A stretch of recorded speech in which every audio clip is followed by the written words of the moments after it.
আর যেন গুনাহের কাছে না যাই, কারণ গুনাহের কারণে যে আযাবের কথা আপনারা কোরআন দিয়া বলছেন, ওই কবরে জাহান্নামের আগুন একটা সেকেন্ডের জন্য সহ্য করতে পারবো না। এর থেকে আরো ভয়াবহ হালাত হবে হাসরের ময়দান। ওই সূর্যটা মাথার উপরে চলে আসবে, সূর্যের তাপে জমিনটা তামা, গুনাহগারের মাথার মগজগুলো টাস টাস করে ফেটে যাবে, ওদিকে জাহান্নামের আওয়াজ। আয় আল্লাহ, গুনাহগার গুলো তাড়াতাড়ি আমার ভেতরে দিয়া দাও। একদিকে আমার আল্লাহ রাগান্বিত আওয়াজ নিয়ে বলবেন, অমতাজুল ইয়াউমা আইয়ুহাল মুজরিমুন।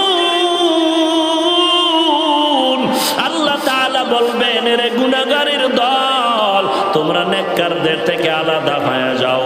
এরে নবীর উম্মত, আল্লাহর কাছে চোখের পানি ছেড়ে কান্না করো। মা বাবা তোমার নাই, কবর থেকে দোয়া চাও।